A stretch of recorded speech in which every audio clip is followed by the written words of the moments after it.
Good evening, everyone, and welcome to the fourth in a series of webinars about nuclear power in New York, or more precisely, what we can do about Governor Hochul's plan to revive the old nuclear power industry and spend millions of your tax dollars doing it. I'm Doug Wood. I'm the Associate Director of Grassroots Environmental Education. We're a nonprofit based in New York, and we're delighted to support and host these events and provide an online home for videos and information about this effort. I think most people are aware of the famous quote, often attributed to Albert Einstein, about insanity being the act of doing the same thing over and over and expecting a different result.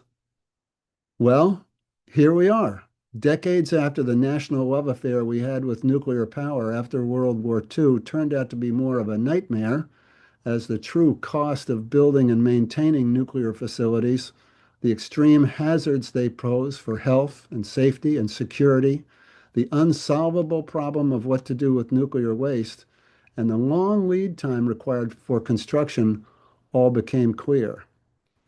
Now Governor Hochul is not only thinking but planning to do the same thing all over again to see if she can achieve a different result. Not only has she committed $33 billion to keep 4 aging upstate nuclear power plants running long past their retirement, but in her State of the State message, she called for 4 gigawatts of new nuclear power to be constructed in New York State. This time, she tells us the nuclear industry will do things differently than in the past. They'll make the new facilities smaller and make more of them. They'll manufacture them in modules and put them together like Lego sets. They'll bury parts of them underground to make them harder to blow up. Don't worry, Albert Einstein. This time, it's going to be different. Nuclear supporters claim that nuclear energy is clean energy, and nuclear power is how we can meet our clean energy goals. This is what we call a Faustian bargain. The nuclear industry is telling us they will help us meet our climate goals, but only if we hand over billions of our tax dollars and ignore the recent history of incredibly massive cost overruns. We ignore the growing body of evidence showing that people living near nuclear power facilities have higher rates of cancer. We wait for a decade or more as new facilities for nuclear energy proceed through the design, permitting, and construction processes. We look the other way while indigenous communities near uranium mining operations are subject to highly polluted water and radioactive dust. We pretend that nuclear energy facilities and waste containers don't pose an alluring target for terrorists, especially as we face decades of retribution for our ill-conceived adventures in the Middle East. Look past the issues of highly radioactive nuclear waste and the impact it will have on generation after generation of New Yorkers who come after us. Don't count our massive use of fossil fuel and concrete during construction as emissions exacerbating climate change. And stop putting money into solar, wind, and hydro and geothermal energy, which actually do provide clean energy. And of course, there's no guarantee that after all of that sacrifice for the benefit of the nuclear industry, we will actually meet our climate goals. The governor and her nuclear acolytes are talking about lowering New York's energy costs, but even a child can add and subtract and see the problem. The cost of solar energy is a tiny fraction of the cost of nuclear. The cost of wind energy is a tiny fraction of the cost of nuclear. The cost of hydro and even the cost of advanced geothermal measured over time are a fraction of the cost of nuclear power. There's another saying you've probably heard. It's called putting lipstick on a pig. It's still a pig. And underneath all the hype about new nuclear, it's still nuclear, with all of its problems, absolutely none of which have been solved, and all of which will land on the shoulders of New Yorkers and their future generations if we don't find a way to lead Governor Hochul to the nuclear off-ramp she desperately needs. And tonight we'll talk about an off-ramp we're hoping to build with widespread legislative support. Tonight, I have the pleasure to introduce a panel of experts who will talk about some of the nuclear lessons of the past and shed more light on the legal issues surrounding nuclear power. And we're going to begin with our friend, Fred Harrison. Fred is a former teacher and union leader from Long Island. When the old Long Island Lighting Company tried to build a nuclear power plant on the north shore of Long Island at Shoreham, he was one of the plaintiffs in a successful racketeering lawsuit for the company's cover-up of massive cost overruns. Since then, Fred has continued his work as a ratepayer advocate, testifying at local and state energy proceedings and rate hearings. He's a volunteer leader with Food and Water Watch and a participant in the campaign for nuclear-free New York. Fred, I'm happy to hand the floor to you. Thank you for introduction and your absolutely excellent overview of the governor's plan. I have to start by saying, unfortunately, Long Islanders know all too well the folly of nuclear energy. The North Shore of Long Island is the home of the only nuclear power plant in the United States that was completed, operated at low power, closed before operation, and decommissioned. The Shoreham nuclear reactor was located on the Long Island Sound, 75 miles east of New York City, along a beautiful stretch of beach. You can see the hulking monstrosity behind me. That is the remnants of the plant. In 1969, the plant was proposed with a cost of $217 million and a completion date of 1975. It was more than wishful thinking.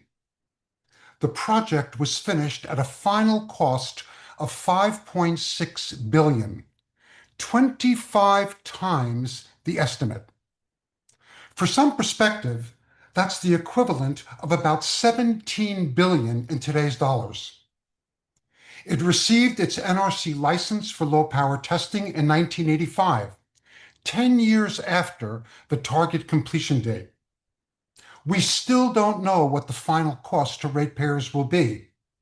We've been told there is still $300 million left on the original bonds. When asked if any of the original Shoreham debt has been refinanced, no one seems to know. Requests for forensic accounting are met with a stony silence. No one seems to want to go near the subject. I mention these dates and numbers because they characterize nuclear construction. When it comes to nuclear power, cost overruns are endemic and systemic, with a good dose of outright lying and deception. Shoreham came to symbolize all the pitfalls of the industry, and they have not gone away. AI companies may be contracting for yet-to-be-built SMRs, but so far, utility companies haven't gone near new nuclear reactors, and for good reason. New nuclear reactors are far more expensive, as Doug points out, than any other form of electricity production. Many of us know the story of how the recently finished Vogtle reactors in Georgia are creating rate shock. Less well known is the case of the Summer, South Carolina reactors with a history eerily similar to Shoreham. And I'll come back to that in a minute. Shoreham was a project of the Long Island Lighting Company, or LILCO. Thankfully, the company no longer exists. After nearly bankrupting Long Island with its GE reactor project in 1986, the state legislature created the Long Island Power Authority to buy and close Shoreham.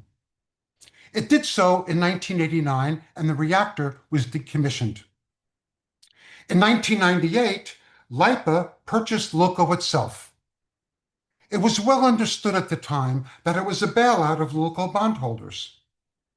Almost 30 years later, the Shoreham debt still has not been paid off and is built into ratepayer bills. Those bills are the second highest in New York State. As LILCO poured money into Shoreham, it put little money into grid maintenance and upgrades. Now that's a big deal for an area like Long Island subject to storms and flooding. So when the Long Island Power Authority finally gained control of the system, ratepayers were not only facing high rates from the cost of Shoreham, but a utility infrastructure in need of major repair. There's a lesson here. When you hear people warn that investing in nuclear energy will take money away from grid maintenance and cheaper renewables, it is not a henny penny warning. Long Island is a case study in this problem. Shoreham left Long Islanders with sky-high electric bills and less ability to finance new investments. Money could have gone into renewables, has instead gone to banks, brokerage houses, and bondholders. That's why we can't afford to waste money satisfying the nuclear industrial complex. Today, the Shoreham plant remains as a monument to the hubris and promotionalism of the nuclear industry. On the bright side, 57 years later, the reactor building behind me sits empty, and adjacent to it is the Shoreham Solar Commons, a 25 megawatt solar farm. An energy storage facility is planned for the site. Now that's a good sign for the future. So what are the lessons of the Shoreham fiasco? Firstly, nuclear power is a money pit. A new study by Dr. Joseph Rome, the noted national expert on the economics of nuclear power, confirms this conclusion. The title of the study says it all. New York's nuclear anti-affordability fiasco. Why the state's deeply flawed energy plan would explode electricity rates. Dr. Ram also makes clear that there are sensible alternatives to nuclear, citing calculations from the financial firm Lazard and consulting firm Wood Mackenzie, showing renewables and storage to be half the cost of nuclear and falling. The second takeaway is that the New York State Public Service Commission played a disastrous role in the Shoreham debacle by allowing LOCO to keep the project going. The PSC can't be allowed to make the same mistake again. The record shows that nuclear power can't stand on its own. It's far too expensive. It's true now, and it was true for Shoreham. Shoreham would not have happened if it wasn't for the PSC tapping into ratepayer wallets. Similarly, the governor's plan can't happen without enormous ratepayer subsidies. In the case of Shoreham, the PSC allowed LOCO to collect what's called Construction Works in Progress, or QUIP, from ratepayers. Normally, ratepayers are only billed after an investment is judged used and useful. QUIP makes ratepayers into involuntary investors. In the case of Shoreham, ratepayers were forced to pay for the plant before it was completed, drawing electric rates through the roof.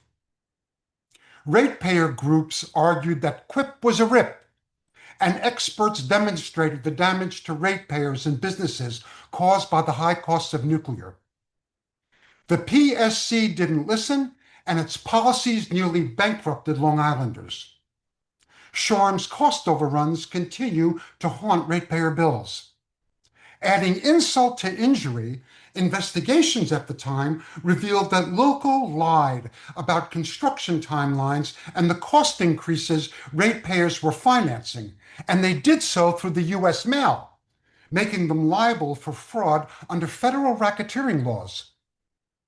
A jury found LOCO guilty of lying about the costs and progress of Shoreham, and the federal courts awarded ratepayers $350 million in settlement of LOCO's fraudulent behavior.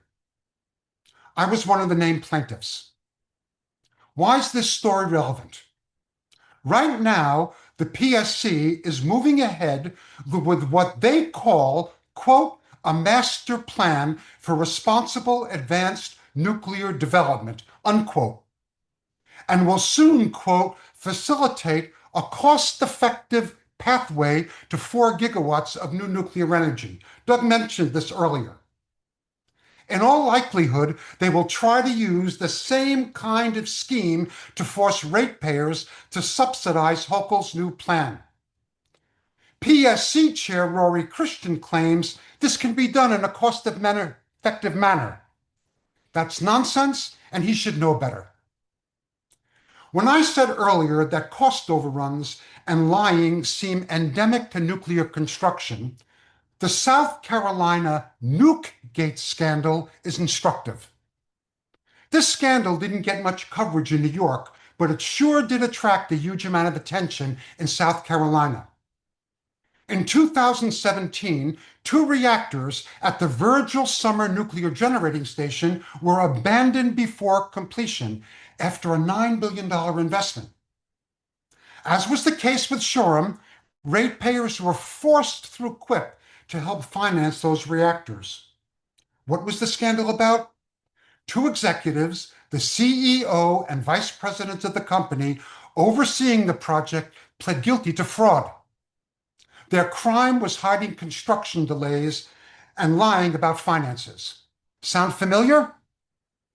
Considering the scandals associated with Shoreham and Summer, South Carolina, along with the sketchy statements made by New York officials like Mr. Christian or Driscoll of NYPA or Harris of NYSERDA or Governor Hochul, you have to ask yourself, is there a pattern here? What is it about the nuclear industry that leads people to act against the public interest? We know for sure that once a project is started, it develops a momentum of its own. It's like quicksand. Money is invested, commitments are made, officials promise the public a rosy future, ribbon cutting ceremonies are held, reputations at stake, elbows are rubbed, and maybe money is exchanged. Contracts are signed and industry trade groups set about their work. The machine is set in motion. That's why it's so important to make sure that we stop Hochul's nuclear plan before they gain any further momentum. And that's why the Alliance for Nuclear-Free New York has been working hard to get the legislature to pass a comprehensive moratorium on state spending for nuclear planning and construction. And we are having success as we talk with legislators about the issue. The chair of the Senate Energy Committee, Kevin Parker, will be introducing the Ratepayer Protection Nuclear Moratorium Act in the near future. The third lesson from Shoreham, and the one I will end on, is a hopeful one. Nuclear power can be stopped. Shoreham is an example. Indian Point is an example. In the Shoreham days, there was a diverse coalition in opposition to nuclear power on Long Island, the Sound Hudson Against Atomic Development, or SHAD Alliance. Different approaches to the danger of nuclear energy flourished. I was associated with those who focused on what Shoreham was doing to the Long Island economy and rates. Others focused on the impossibility of evacuating Long Island in case of an accident or meltdown. The anti-loco, anti-Shoreham movement brought together Long Islanders concerned about rates with those concerned about safety and health, creating a coalition powerful enough to shut down the plant. The same potential for coalition building exists today. The dangers of nuclear power are just as real, and so are its costs. The quicker we get the word out about Hochul's outrageously costly energy plan, the faster we'll bring to end to this nuclear pipe dream. Thank you. Thank you, Fred. You really lived through it. You know, those who can't remember the past are condemned to repeat it. I think that's a quote from Santayana, the philosopher. And here we go again, just like I said Indeed. before. Indeed. Great. Thank you. I'm happy now to introduce two students from the Vermont Law and Graduate School. Amanda Clark and Marley Wiest are both in their final year as law students, and both are student clinicians at the Environmental Justice Clinic, where they work on projects that focus on community lawyering and amplifying the needs of clients. Amanda and Marley are interested in advocating for justice to protect this generation and future generations from harm. Amanda, Marley, thank you for being here. The floor is yours. Good evening, everyone. So, Marley and I have been researching and understanding what the state's ability is and their duty to regulate nuclear. The first thing that's important to note is that under the Atomic Energy Act, which vests exclusive authority over radiological health and safety of nuclear facilities, is vested in the U.S. Nuclear Regulatory Commission. Under this framework, states are prohibited from enacting or enforcing regulations that directly govern radiation safety. Notwithstanding this preemption, the United States Supreme Court has recognized that federal law does not occupy the entire field of nuclear regulation. States still retain authority to regulate nuclear facilities on economic, land use, energy planning, and other non-radiological environmental grounds. So, one authority that we believe is prevalent when regulating nuclear is the authority of the Attorney General. It is important to understand the Attorney General's authority in matters involving nuclear policy and oversight. Under New York Executive Law Statute 63, the Attorney General serves as the chief legal officer of the state of New York. In that role, the officer is responsible for prosecuting and defending actions in which the state has an interest and for enforcing state laws. In the energy context, the Attorney General's office has historically intervened in proceedings before the New York State Public Service Commission on issues involving utility rates, energy reliability, and environmental protection. Through this participation, the Attorney General represents the interests of New York residents and ratepayers with the duty to ensure that regulatory decisions, including those affecting nuclear facilities and other energy resources, comply with state law, protect the public, and align with broader environmental and economic policy goals. A clear example of the Attorney General's role in energy occurred during the New York Public Service Commission's adoption of the Clean Energy Standard in 2016. The Attorney General's office intervened to represent ratepayers as the commission considered providing zero emission credits to nuclear plants such as Fitzpatrick, Gina, and 9 Mile Point, all three as well in upstate New York. The office evaluated the program's impact on electricity grids, grid reliability, and environmental outcomes, with an obligation that any subsidy supporting nuclear generation is justified and aligned with public interests. And there are arguments as to why that obligation has not been fulfilled. And those obligations and fiduciary duties, Marley will tie into a little bit more later. But for now, let's turn to the role of executive agencies in regulating facilities in New York. The Public Service Commission, supported by the Department of Public Service, oversees utility rate making, cost recovery, and energy planning. This authority directly impacts whether nuclear plants can remain financially viable. A clear example is the extension of zero emission credits through 2049, which supports certain plants to continue operating, claiming to contribute to the state's clean energy goals. But this also traps ratepayers into long-term costs because the radiological waste that comes from the result of nuclear operations remains toxic for hundreds of thousands of years. So the ratepayer, the taxpayer, will always have these costs of managing this waste that will be toxic beyond our lifetimes and our grandchildren's lifetimes, literally forever. We will have to pay for the management of this waste. The Department of Environmental Conservation handles permits for air, water, and waste impacts with nuclear facilities.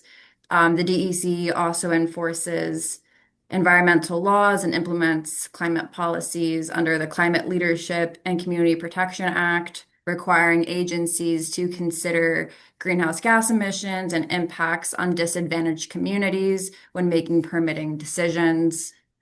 And finally, one other executive agency to mention is the New York State Energy Research and Development Authority, which coordinates state energy programs, advises the governor and legislature on energy matters, and serves as the state's liaison to the Federal Nuclear Regulatory Commission.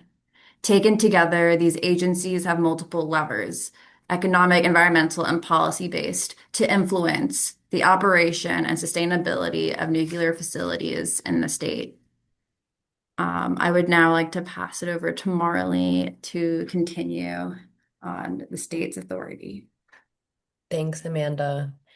So what obligation do public officials have, and specifically legislators in New York?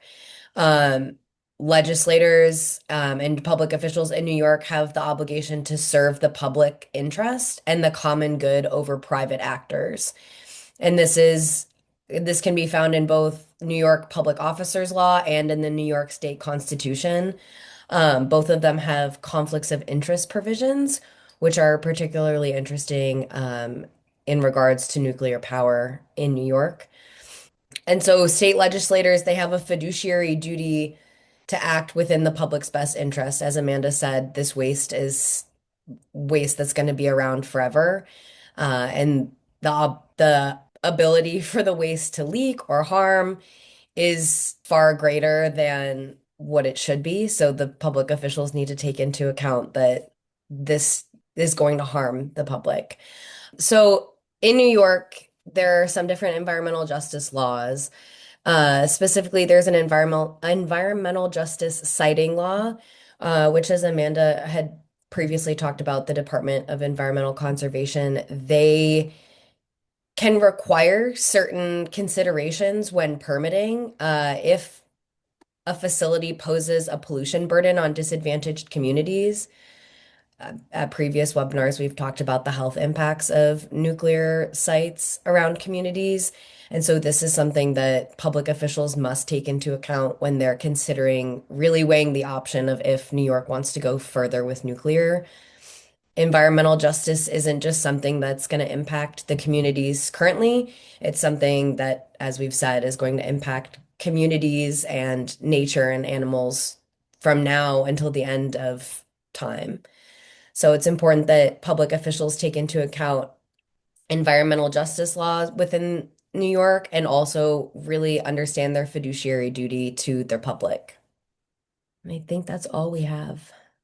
Yeah. Okay, great. I have a question for you. In the local elected officials and the public officers law, does it take into account the difference between those that have profit to make from a decision and those that don't have profit to make?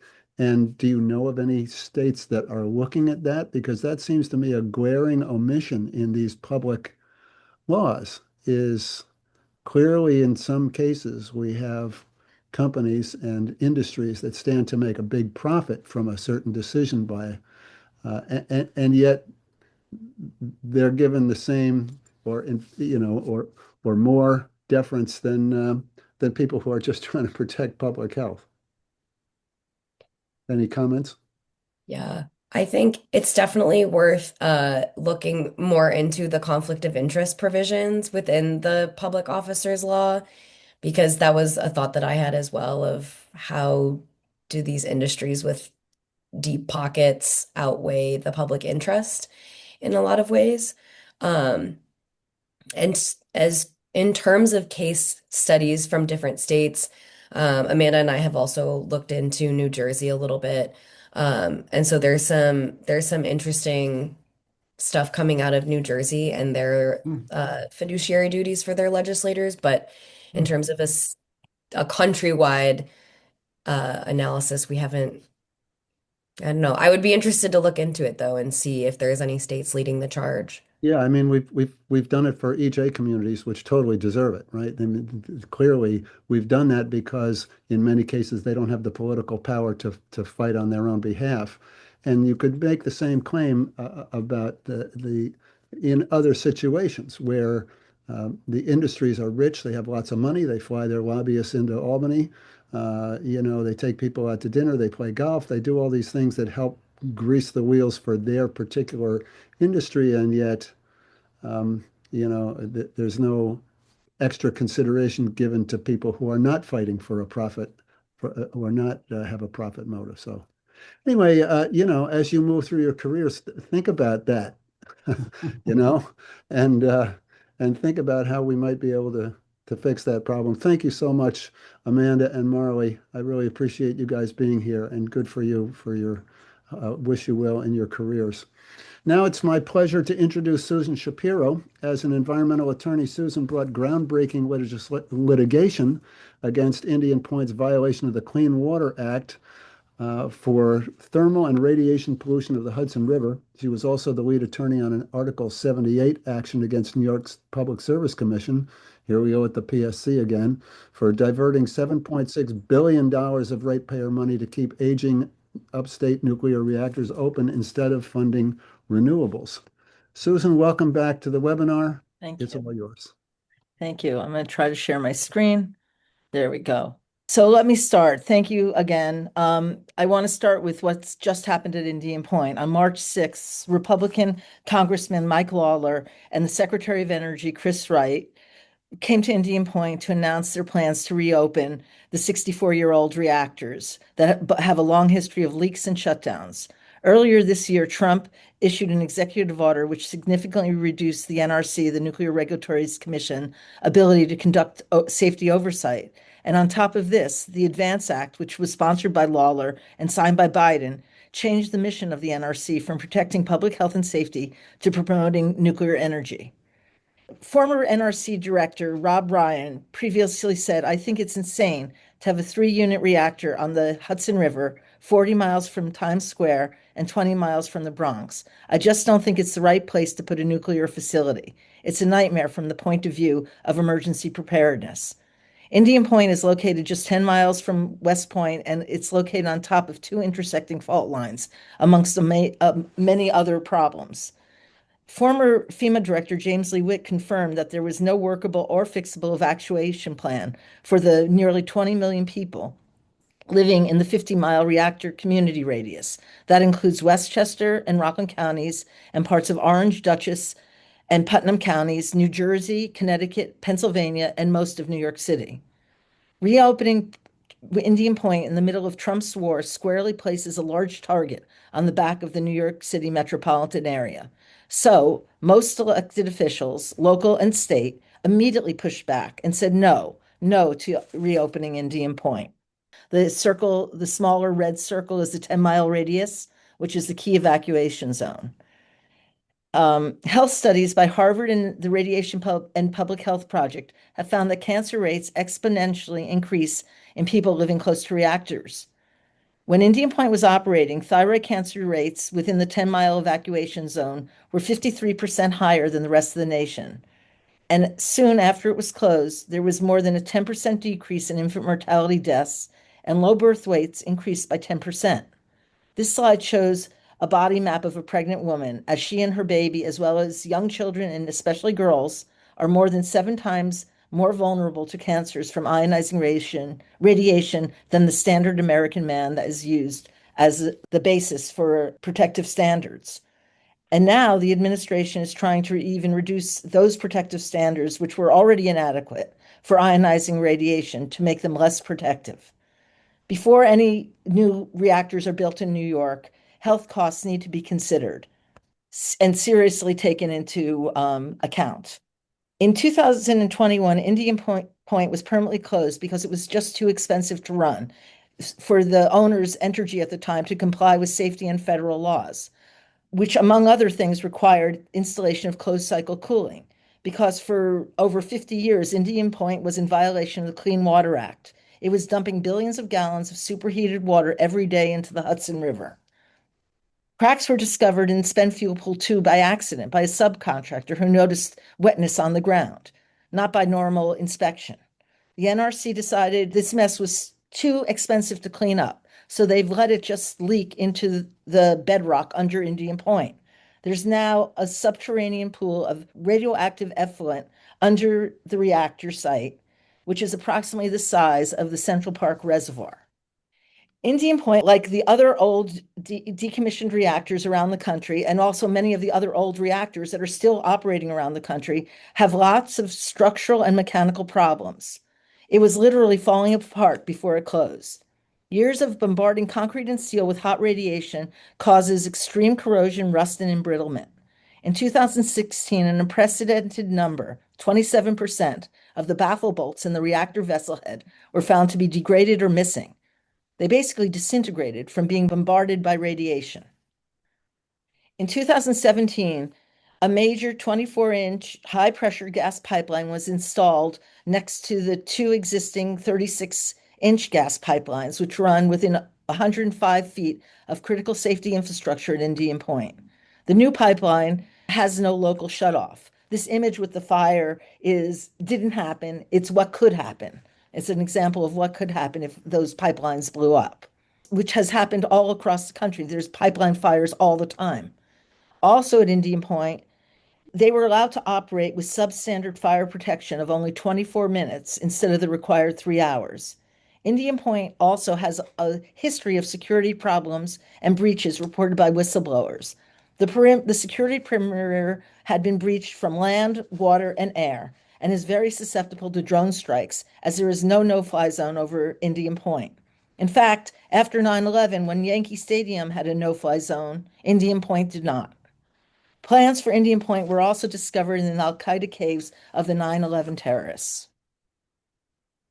Nuclear energy has always been treated as a preferred polluter. It receives endless subsidies from the federal and state governments. The New York State Public Service Commission gives it a preferred rate status, which makes it difficult for renewables to compete. The biggest nuclear subsidy of all, though, is the Price-Anderson Act, which was passed in 1957 and now sets a cap of $16 billion for a commercial nuclear accident. In 2013, the property value of Indian Point reactor community was estimated to be over $8.5 trillion. Clearly, the insurance is not enough.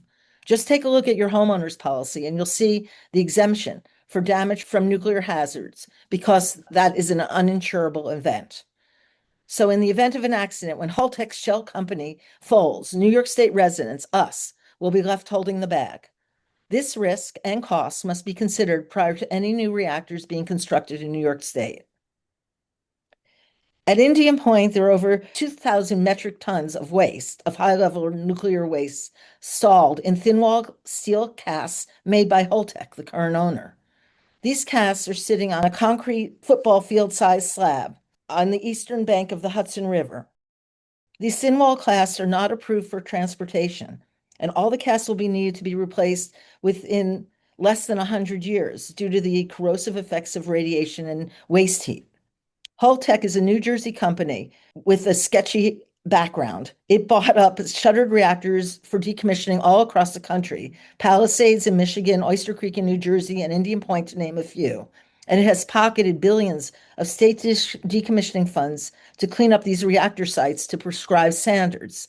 Yet now, instead of cleaning up these sites, they've decided to restart the reactors, which will produce even more unmanageable waste and costly decommissioning, even though our funds will already be gone.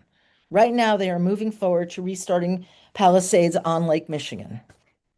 During a Citizens Oversight Board hearing, Holtec casually announced its plans to dump over 1 million gallons of radioactive tritium and possibly strontium-90 into the Hudson River. Outraged, over 450,000 people signed a petition to save the Hudson, which resulted in New York State enacting a law prohibiting the dumping. Holtec has since challenged the law and won in the lower court, the Southern District of New York. The Attorney General has appealed this decision to the Second Circuit Court of Appeals. This is a question of states' rights versus federal preemption. Even if there was a national repository for nuclear waste, which there is not, because of geology and not because of politics, nuclear waste stays dangerous for over 700 million years. And even if the casts could be moved, there is no way to move the 2,000 metric tons of waste from Indian Point except by barging it down the Hudson River to Port Elizabeth, New Jersey, endangering all of New York City. And even if the waste got to Port Elizabeth without being sunk in the Hudson River, then the casts would have to be transported across the nation to some unknown location, endangering everyone along the entire route. We all know rail and road accidents are very commonplace. Given the large amount of unmanageable nuclear waste at Indian Point, what could the DOE be thinking when they're talking about reopening it? Are they planning to reprocess nuclear waste at Indian Point? Reprocessing has become effectively prohibited in the United States for commercial purposes because it's so expensive, creates significant proliferation and security risks, and creates additional complex radioactive waste streams. It does not reduce the amount of waste that we need to manage. All nuclear reactors are not zero emissions. They are not emissions free. They are not carbon free. They emit large amounts of ionizing radiation and thermal pollution, as well as radioactive greenhouse gases, radioactive CO2, radioactive methane, and tritium. And on top of that, reprocessing also emits krypton 85, which is suspected to be a climate change accelerator, increasing the electromagnetic activity in the troposphere, resulting in larger and more frequent storms. Reprocessing historically has resulted in catastrophic chemical explosions in Russia and right here in New York State. Experimental reprocessing operated at West Valley, New York from 1963 to 1972, and it was a total failure. The cleanup costs were originally estimated to be $235 million. That estimate has grown to something like $5 to $10 billion, and it's still not cleaned up. The nuclear contamination at West Valley continues to be a burden to everyone who lives in New York State. On top of the waste at West Valley, New York State is also burdened by over 500 metric tons of nuclear waste between Indian Point and the existing upstate reactors at Fitzpatrick, Gunay, and 9 Mile Point, located on Lake Ontario. Before New York spends more money producing more nuclear waste, the cost of cleanup and nuclear waste management must be factored in. 2 years ago, Governor Hochul shook my hand and looked me in the eye and told me, "Don't worry, Indian Point will never reopen under her watch." And to her credit, she has said she doesn't support the reopening of Indian Point. However, inconsistently, she has been acting as a nuclear cheerleader, pushing New York to spend billions on building new experimental unapproved reactors in upstate New York without conducting cost or environmental studies. She wants to build more nuclear in New York, quote, than has ever been built anywhere in the United States in the last 30 years.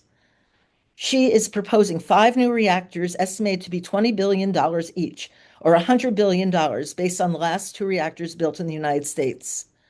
And she is also pushing for the New York legislature to abandon the Clean Leadership and Community Protection Act and eliminate funding for renewables. I have to ask, why does Governor Hochul sound like she's on board with Trump's energy agenda, pushing dirty, expensive energy instead of building sustainable, cost-effective, renewable energy? The Climate Leadership and Community Protection Act was enacted to provide funding for renewables. Zero emissions credits were supposed to be the way to fund and distribute funds to renewables, wind, solar, geothermal, battery storage, and efficiency. They should have received the majority of the funding. Instead, in 2017, the Public Service Commission gave the lion's share of funding, $7.6 billion, in zero emissions credit to the nuclear industry and only allocated less than $1 billion to all renewables combined. This was a lost opportunity cost. It's no wonder why renewables have not come online as quickly as they were projected to. Had renewables received the kind of funding nuclear has, New York State would already be well on its way to a cost-effective, clean, green, sustainable energy future with lower energy bills. And now, based on the false claims that nuclear is zero emissions and carbon-free, Hochul and the PSC just approved giving nuclear another $33 billion to keep the old reactors open and are planning to give $100 billion more for new reactors. At the same time trying to kill the Clean Leadership and Community Protection Act that funds renewables. New York State is a crossroads. The question remains, will New York State build new nuclear reactors? And if the federal government tries to preempt the state and force the reopening of Indian Point, will Governor Hochul and the Attorney General defend New York State's laws and agreements and our right to home rule? Will the state legislature stand by its Clean Leadership and Protection Act?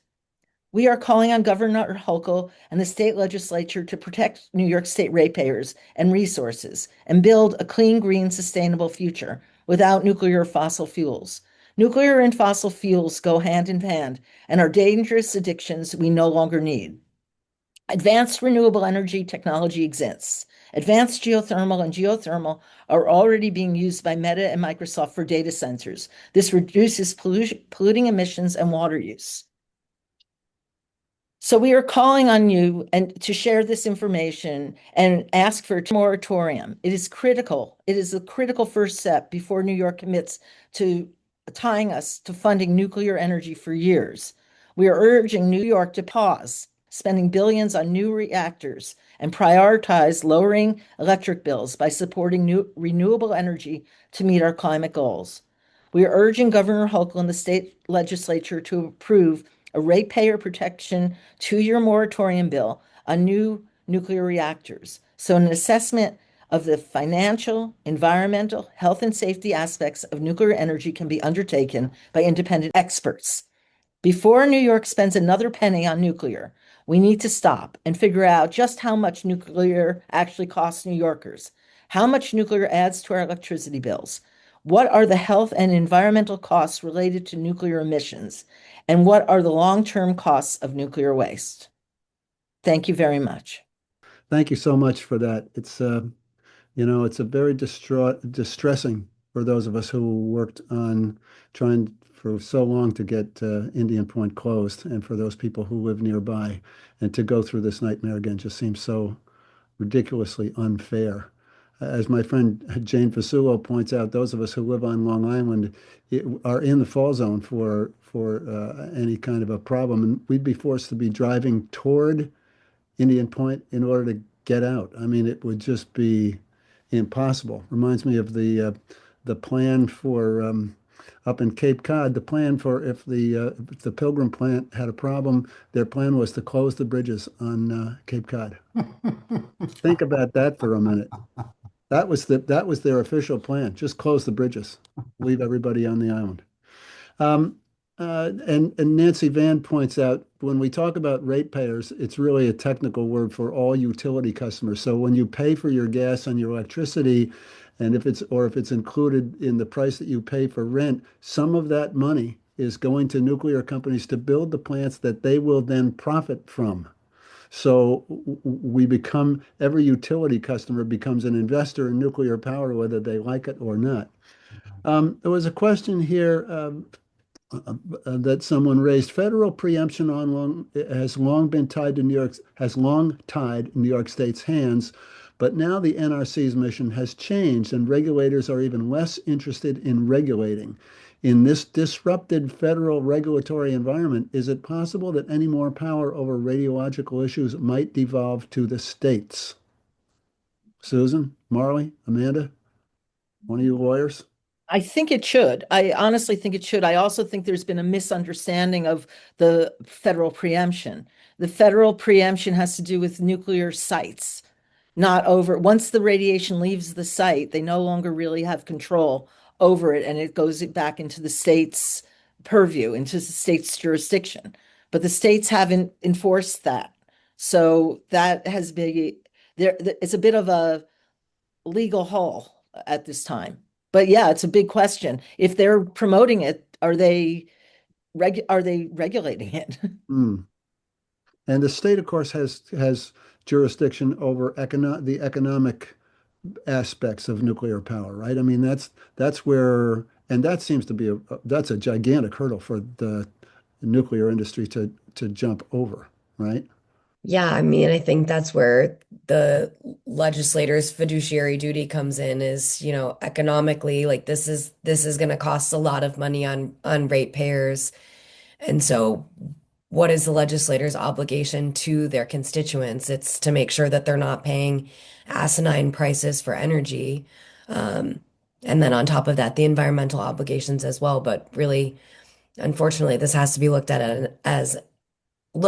an economic angle in order Mhm. for something to really be done.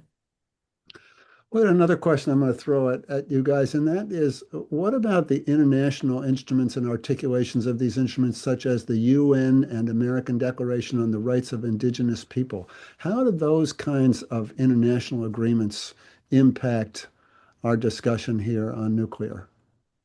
Or do they? Should they? They should, but I don't think they do. The US hasn't signed on to a lot of these treaties, whereas other countries have. So that's one of the problems. And historically, the United States has been horrible about indigenous people's rights. I mean, worse than horrible. So it's one of the biggest challenges we have because nuclear is so tied to the indigenous communities and lands. The uranium comes there, and what the plan today the federal plan is to try to open waste dump sites on indigenous lands. So far, New Mexico has been holding off on that. But they're fighting very hard to make that happen. That's what they want to transport the waste to, indigenous lands. Yeah. And of course, those people go through the mining, all the problems associated with mining uranium, which is And they've left a mess there. They've never cleaned up the mining. the water is polluted and they've Yes. got nowhere else to turn. And people just look the other way, but not here. We're not going to look the other way. We're going to bring it to the attention of lawmakers and see if that's the kind of thing that they want to support. There's been some talk about the CLCPA, which really calls for wind, solar storage, not nuclear. How do we raise that issue in a more public way? That this is really a violation of we're not just ignoring the law, we're violating it by promoting nuclear. Yeah, the scoping for that law is clearly excluded nuclear. So the fact that it's getting its funding from that through that law has been one of the big problems. And yeah, how to get the public to understand it is the whole issue with nuclear is how do we get the public to pay attention to this and understand it? Fred has something to say. Yeah, I want to say there's been a bit of a shell game about this because the CLCPA requires 70% renewables by 2030, 100% clean energy by 2040. Well, there's a switch in words there between renewable and clean. And what they just determined in the past year is that nuclear counts as clean. And of course, that's being disputed by many of us. But in the New York State regs and the DEC, that's how they're approaching this whole matter. So nuclear will qualify under that. And what they're saying in the state energy plan is that if you don't like our definition of clean for nuclear, your other choice is natural gas, which is methane, which is 80 times worse than CO2 emissions. So what they're giving the public, without explaining what the real alternatives might be or the other alternatives, you can have clean nuclear or horrifying natural gas. And that's what they're proposing for everybody. A dead end. Yeah, good point. So at what point do we go to court? When do we marshal our forces and get the money and go to court and block some of this stuff? At what point do we have to wait? I mean, when do we jump in, Susan, Amanda? We went to court on the 7.6 billion on the first zero emissions tranche of given to nuclear. And we lost in the lower court, but I still believe to this day, if we had appealed that, we probably would have prevailed. Yet the problem with a lot of litigation for our community groups is we're underfunded, and the other side has enormous law firms, hundreds of $1,000s to throw at lawsuits. And if you're going to bring any action, there has to be an understanding. You have to go to the end. You have to bring it all the way to the end. I mean, on the closed cycle cooling matter, we were lucky we won the first round in the lower court because our first judge was a fisherman and understood the issue of fishing in the Hudson and the Hudson River being overheated and what was happening to the fish in the Hudson River. And it prevailed all the way to the highest court. We prevailed all the way. But it keeps being appealed. So you have to see it through. If you don't see it through, then bad law is made and it's not worth starting. So we're just about at the end of our program. I want to especially thank Fred and Amanda and Marley and Susan for being part of our panel tonight. We really appreciate it. I want to thank the committee, the ad hoc committee that puts these together of Manna Jo Green and Stephen Kent and Stephen Sondheim and Jackie Dreschler and Nancy Van.